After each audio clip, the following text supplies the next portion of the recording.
Gracias. Muy buenas tardes, amigas y amigos. Señor Fujio Mitaray, presidente del Keindarren, señor Valentín Díez Morodo, presidente del COMCE, distinguidos integrantes del Presidium, señores secretarios, señores senadores, señores gobernadores, señores empresarios de México y Japón, amigas y amigos. Estamos celebrando 400 años de que iniciara la relación entre México y Japón, de manera fortuita, a través de un naufragio de mexicanos en estas tierras, pero hoy 400 años después, no de manera fortuita, sino de manera deliberada, México y Japón estamos ensanchando aún más nuestros lazos de cooperación. Es momento de ver hacia el futuro y ver de qué manera podemos trabajar juntos para lograr la prosperidad de nuestros pueblos. Sé que ya mis colaboradores, los señores secretarios, han hablado de las oportunidades y las ventajas que implica una economía como la nuestra. Yo simplemente quiero refrendarles el por qué México está llamado a ser, como lo estiman varios pronósticos de Goldman Sachs y otros, una de las 5 economías más grandes del mundo para el año 2050. ¿Qué es lo que estamos haciendo para lograrlo?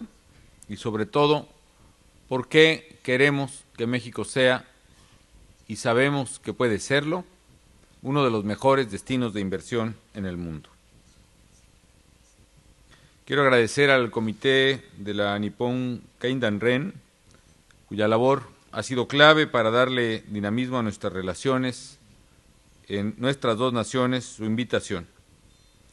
Agradecer el trabajo del COMCE, desde luego, porque han logrado estrechar los vínculos entre nuestros países y han sido clave para que más y más empresas aprovechen las oportunidades de negocio que se ofrecen en ambas naciones. Voy a pasar a comentar con ustedes algunos datos de lo que está ocurriendo en México y de lo que queremos además que ocurra.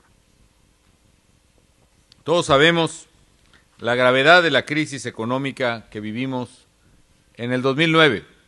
Para decirlo rápido, es la crisis económica mundial más grave de la que todos los que estamos aquí reunidos tengamos memoria. Yo no sé si fue o no más grave que la de 1929, pero no había entonces economía global, y aunque no lo hubiera sido, por lo menos lo que todos nosotros recordamos es que esta es la más grave. En el caso de México, ustedes pueden observar, sin embargo, que estamos en un camino de franca recuperación, como se puede observar en las gráficas que están ahí presentes. Concretamente, la producción industrial, altamente correlacionada con la producción industrial en los Estados Unidos, ha observado ya un claro repunte. Por lo que toca a la producción industrial, fue una recesión muy severa, sí, con caídas cercanas al 6%, pero que finalmente, en el promedio del año, pero que finalmente está registrando una forma de V, con una variación positiva. La tasa de crecimiento trimestral de la producción industrial en México fue de manera muy importante destacada en el sector de manufacturas, como veremos más adelante, cercana al 16% en el último trimestre. Probablemente los secretarios ya lo hayan mencionado, pero quiero mencionar un detalle. Quiero que veamos, que nos concentremos en estas cifras. Aunque en México fue la peor recesión económica, con una caída de casi el 7% del Producto Interno Bruto, menos 6.8 es la estimación más cercana que tenemos del PIB, una caída más grave que la que hubo en México en 1995, que fue un poco más del 5%. Sin embargo, el impacto en el empleo en México fue menos severo. Para decirlo en una sola cifra, en 1995 México perdió el 10%, 1 de cada 10 empleos como consecuencia de la crisis, empleos formales registrados en el Seguro Social. En el año 2009, sin embargo, aunque la crisis fue mayor, el número de empleos que perdimos en México fue 1 de cada 100, es decir, el 1%. ¿Por qué razón? Porque en esta ocasión, a pesar de que la crisis fue grave, pusimos en práctica políticas contracíclicas muy ambiciosas para preservar los empleos en México. Por ejemplo, el programa de paros técnicos. Nos pusimos de acuerdo con los sindicatos y en aquellas empresas orientadas al sector exportador, que sufrieron el golpe más fuerte de demanda externa, llegamos a acuerdos, por ejemplo, en los cuales si un sindicato aceptaba que sus trabajadores ganaran una tercera parte menos de su sueldo y la empresa aceptaba pagar otra tercera parte del sueldo a esos trabajadores, el gobierno federal pagó la otra tercera parte de su sueldo y así evitamos que tuvieran que ser despedidos cerca de 500,000 de trabajadores del sector exportador, fundamentalmente Estados Unidos, en el sector automotriz, electrónico, de autopartes y otras. Segundo programa, el programa de empleo temporal. Dimos trabajo entre 4 y 6 meses a 600,000 personas, 600,000 mexicanos, en programas orientados a limpiar carreteras y caminos rurales, a limpiar zonas arqueológicas, a prevenir incendios forestales, a combatirlos, etcétera, etcétera. Un programa de empleo temporal muy agresivo. Y finalmente, apoyos crediticios a pequeñas y medianas empresas. Ustedes saben que la crisis mundial fue una crisis, en primer lugar, de liquidez y de crédito, una crisis financiera. Sin embargo, en México no tuvimos problemas con el sistema bancario, y no solo eso, mi gobierno estimuló a través de garantías colaterales de crédito el préstamo, el crédito a pequeñas y medianas empresas, de menos de 10 trabajadores sobre todo, con lo cual preservamos hasta 1,200,000 empleos de este sector de pequeñas y medianas empresas en el país. Eso nos llevó, como ustedes pueden observar, a tener en el mes de diciembre una tasa de desempleo de 4.8%, que es ciertamente alta, pero fue significativamente una de las más bajas entre los países miembros de la OECD. Explicaba yo que la recesión, la crisis económica ha planteado ya un comportamiento. Ustedes pueden ver en la gráfica que para el último trimestre del año la tasa anual de crecimiento de las exportaciones fue cercana al 16%. Es decir, México está registrando en este momento un crecimiento importante de las exportaciones de manufacturas y de las exportaciones en general. Acorde ciertamente con una recuperación en ciertos sectores de Estados Unidos, que no son desde luego todavía muy satisfactorios, pero que sí han sido estímulos importantes para la recuperación de las exportaciones de manufacturas de nuestro país. A pesar de que en 2009 la economía mexicana sufrió un doble impacto en las finanzas públicas. No solo la baja en la recaudación, que ocurrió en todas las economías por la recesión, sino y sobre todo una baja en la producción de petróleo de México. Una baja del 7% en la producción de petróleo de México, la más baja que México haya registrado en las últimas décadas, que redujo sensiblemente los ingresos petroleros. Logramos mantener, mediante mecanismo de coberturas en un caso y mediante la utilización de fondos de estabilización en otro, la salud de las finanzas públicas, financiar nuestros programas anticíclicos y finalmente, con el paquete fiscal de 2010, hacer un esfuerzo recaudatorio que compensó en parte este impulso. No fue fácil, tuvo costos políticos importantes, pero que decidimos arrostrarlos, decidimos enfrentarlos para mantener la salud, el vigor de las finanzas públicas mexicanas y la credibilidad de México. Lo cual llevó, por ejemplo, a que el índice de riesgo país del año 2009 fuera menor al de otras economías de los BRICS, por ejemplo, mucho menor al de Rusia, menor al de Brasil, y que mantuviera, después de Chile, el mejor nivel de riesgo país en Latinoamérica. Tuvimos, como ustedes pueden observar en la gráfica de hasta el lado derecho, me quedó un poco incómoda esta presentación, pero bueno, ustedes pueden ver que después de Lehman, como ocurrió con otras monedas del mundo, el peso mexicano tuvo una depreciación importante. Generalmente el impacto negativo de esto es que las depreciaciones en México, las devaluaciones, se traducen en alzas significativas de precios. Sin embargo, la buena noticia es que en México pudimos, quizá por primera vez en mucho tiempo, tener una depreciación que se tradujo en competitividad de la economía mexicana sin que se tradujera en niveles permanentes de inflación. Sí tuvimos un pico importante de inflación el año 2008-2009, más que por la recesión, sobre todo por temas asociados primero al incremento de los commodities y de los alimentos en todo el mundo, pero terminamos el año de 2009 con una inflación de 3.57%, la segunda más baja en la historia del país, con lo cual por primera vez tuvimos una depreciación que resultó ser competitiva para México, provocada por el mercado, no deliberada por el gobierno, pero sin una repercusión en crecimiento de los precios como había ocurrido en otras crisis económicas. Mencionaba yo, amigas y amigos, que a pesar de que esta crisis fue una crisis de liquidez, México no tuvo que poner un solo centavo para poner a flotar o para salvar ninguna institución bancaria del país. De hecho, a diferencia de la crisis de 1995, el sistema bancario en México no fue parte del problema, sino que es parte de la solución. Ustedes pueden ver que de acuerdo con los parámetros establecidos por Basilea, la tasa de capitalización que se sugiere para los bancos, por ejemplo, capital contra activos en riesgo, es del 8%.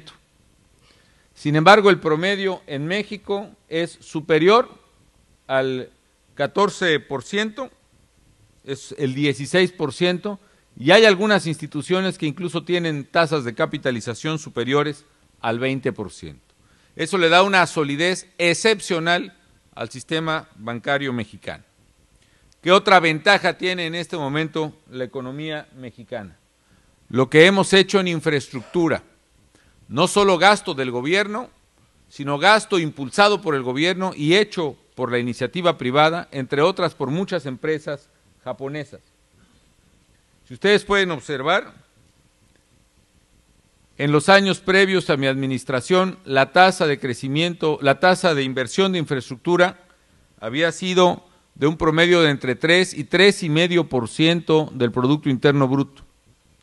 En estos años hemos elevado la tasa de inversión en infraestructura impulsada al 5% del Producto Interno Bruto e incluso la incrementamos en el año más crítico, en 2009, llegamos a la tasa de inversión en infraestructura en el país más alta que haya registrado México, en carreteras, en puertos, en aeropuertos, en telecomunicaciones, en obras hidráulicas. Debo advertir además que esta inversión en infraestructura no considera, como en otras ocasiones se ha incorporado, el gasto en vivienda, que también ha sido un gasto notable. En México, los 2 primeros años de mi administración, hubo un promedio de 800,000 créditos anuales para vivienda, y aunque fue todavía menor en 2009, siguió creciendo, siguió a un ritmo muy importante. Entonces, la más alta inversión en infraestructura en la historia del país, en la historia moderna. A pesar de todo y a pesar de los problemas de percepción que reconozco pesan sobre México, hemos ido avanzando en diversos indicadores aceptados a nivel global. Por ejemplo, a la izquierda, ustedes pueden ver que en el índice de libertad económica de la prestigiada fundación Heritage Foundation, México, después de Polonia, fue el país que mayor mejora registró en las variaciones, muy rigurosas por cierto, hechas por la Heritage. Después de Polonia, México creció un 2,5 puntos en el índice de libertad económica entre varios países. Y otros indicadores, por ejemplo, el de A.T. Kearney, que hacen un ranking entre los destinos más atractivos para la inversión. Si ustedes observan, nuevamente México, creo que está, no sé si está poco clara la imagen en la pantalla, pero en este punto le leo las cifras. México creció del lugar 19 que ocupaba en el año 2007, pasó al lugar 8º, es decir, rebasamos 11 lugares como destino más atractivo para la inversión, con lo cual nuevamente tuvimos el crecimiento más importante en atractividad de inversión extranjera, también después de Polonia en este año. Entonces, hay otros indicadores que han mejorado significativamente la posición de México.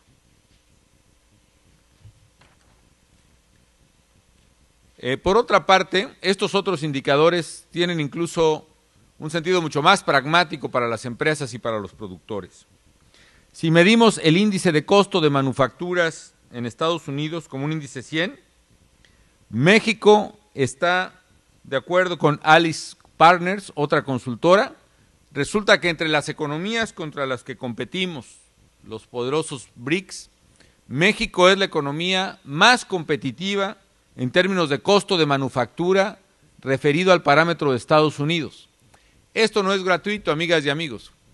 Yo diría que es una resultante de la crisis misma. Tampoco vamos a adornarnos y decir que nosotros la provocamos, pero la verdad es que la realidad es así.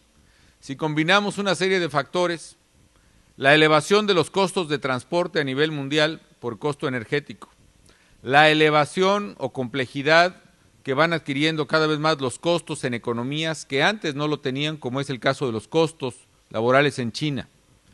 Obviamente la depreciación del peso mexicano, que fue una depreciación casi del 30% desde Lehman Brothers hasta finales del año pasado, México ganó enormemente en competitividad. Y de acuerdo con este estándar, el de Alice Partners y otros, somos, para decirlo claro y sin falsas pretensiones de modestia, la economía más competitiva en este momento para producir manufacturas. En el mismo índice, por ejemplo, se comparaba México y avanzó respecto de economías como India y China. Le quiero poner a ustedes además un ejemplo práctico, por lo menos esto es totalmente cierto en lo que se refiere al mercado todavía el más grande del mundo, los Estados Unidos, y les pongo un ejemplo práctico, que es el costo de un refrigerador.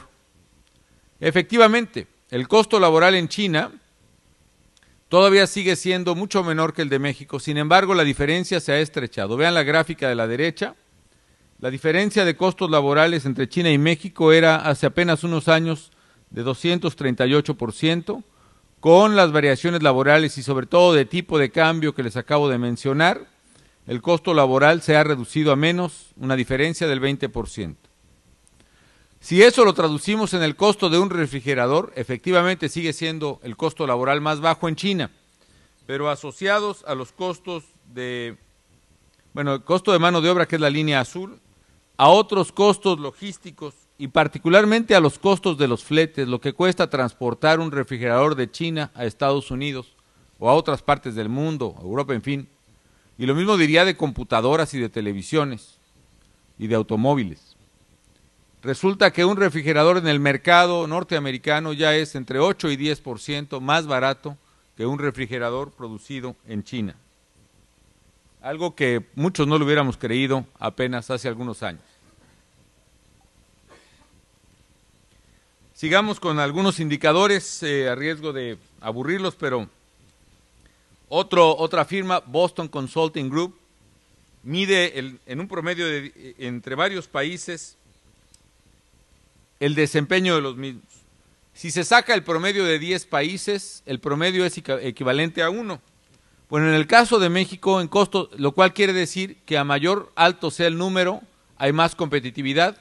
El que tenga más es más competitivo, el que tenga 0 es menos. México es más competitivo, de acuerdo con este indicador, en costos de operación. Es más competitivo, desde luego, mucho más competitivo en costos de transporte. Es una gran ventaja logística que tenemos. Y es más competitivo que China, que Brasil y que India en estabilidad macroeconómica. Es decir, en costos de operación, costos de transporte y estabilidad macroeconómica, México tiene una ventaja comparativa real. Hablo un poco de costos de transporte porque la verdad, amigas y amigos, México tiene claramente una ventaja logística que queremos aprovechar. Yo suelo decirle a los estudiantes con los que tengo encuentros que si observan bien un mapamundi, México está colocado exactamente en el centro del mundo. Y efectivamente así es, ¿no? Somos el único país emergente que tiene 3,000 kilómetros de frontera con el que todavía es el mercado más grande del mundo, Estados Unidos.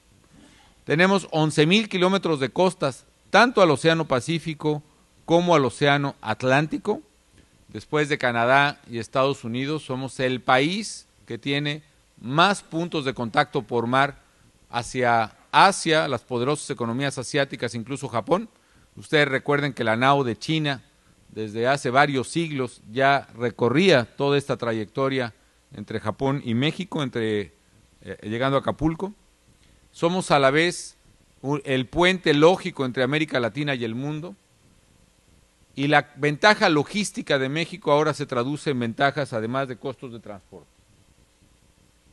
Otros indicadores que quiero compartir con ustedes es, por ejemplo, esto no solo se traduce en un ejemplo concreto de un refrigerador, sino también se traduce en datos concretos del comportamiento del comercio de México.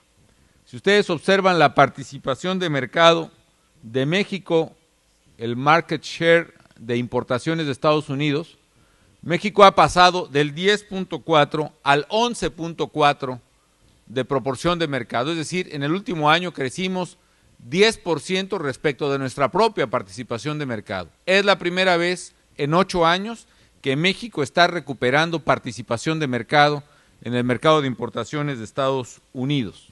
En fin, amigas y amigos, lo que quiero compartir con ustedes, y aquí desde luego termino, es que México representa una enorme oportunidad de negocio. Hay muchas empresas que participan ya en el mercado mexicano, empresas japonesas, las que mencionó hace un momento el señor presidente, las empresas que están en la página, por ejemplo, que estoy mostrando, todas representan para México inversión y empleo. Las empresas japonesas son responsables de más de 200,000 empleos directos en México y quizá más de 600,000 empleos indirectos que le dan una enorme competitividad al país.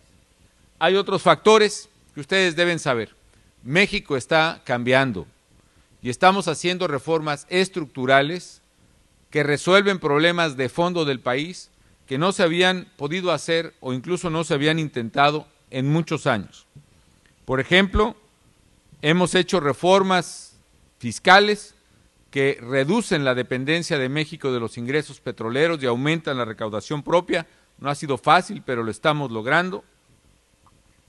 Hemos hecho una reforma importantísima al sistema de pensiones de los servidores públicos, una reforma que muchos países desarrollados incluso no han podido hacer y que pone en peligro sus finanzas.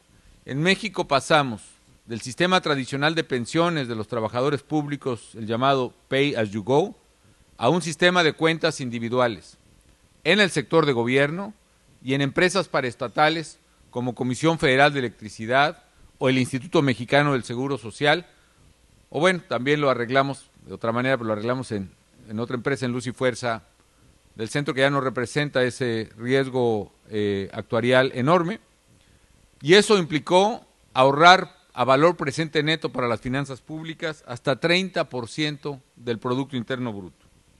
Una reforma en materia energética que reformó la industria petrolera y amplió las oportunidades de inversión con Pemex a través de contratos mucho más flexibles que nos permitirán aumentar la producción de petróleo y gas natural. Hemos hecho cambios estructurales muy complejos, como es la liquidación de una de las 2 empresas eléctricas que teníamos, con altos estándares de ineficiencia y un costo inviable para las finanzas públicas que crecía año con año y que además estrangulaba la competitividad del sector productivo en el centro del país. Y estamos proponiendo nuevas reformas institucionales en materia política para darle mayor gobernabilidad a las decisiones de política pública, y estamos planteando nuevas reformas en materia de desregulación económica y simplificación económica, en materia de competitividad en el sector de telecomunicaciones, en materia de competitividad en materia laboral y otras que evidentemente serán la base para que México pueda seguir creciendo. Ya las consultoras, el Fondo Monetario, por ejemplo, aumentó su pronóstico de crecimiento para México para el año 2010 en 4%, y estamos seguros que de prosperar las reformas que nos hemos propuesto hacer, tanto administrativas como legislativas, estaremos cerrando, ese es el objetivo de mi gobierno, a tasas promedio del 5% hacia el final de mi administración. Queremos, amigas y amigos, y con esto concluyo, decirles que México es un muy buen lugar para invertir. Es un lugar rentable, es una economía en crecimiento, con una población joven que tiene en promedio 27 años de edad, una población cada vez mejor preparada en actividades de ingeniería y más orientada a la vinculación con el sector productivo, con una gran riqueza de recursos naturales, la 4ª biodiversidad más importante del mundo, y con un gobierno comprometido con el futuro, con una economía moderna y competitiva que está haciendo inversiones en infraestructura sin precedentes, en educación, en salud. Solo les comento este último dato. Hemos triplicado el presupuesto de salud para el llamado Seguro Popular en 3 años, y eso nos permitirá que antes del año 2012 México alcance un anhelo para cualquier nación, que es cobertura universal en salud, médico, medicinas y tratamiento para cualquier mexicana o cualquier mexicana que lo necesite. Estoy a sus órdenes, están a sus órdenes también los secretarios y los funcionarios de México responsables de promover la inversión para despejar todas sus dudas e invitarlos cordialmente a participar en México, a invertir a México y a visitar nuestro país, que tiene los brazos abiertos para todos ustedes. Muchísimas gracias por su atención y me reitero a sus órdenes.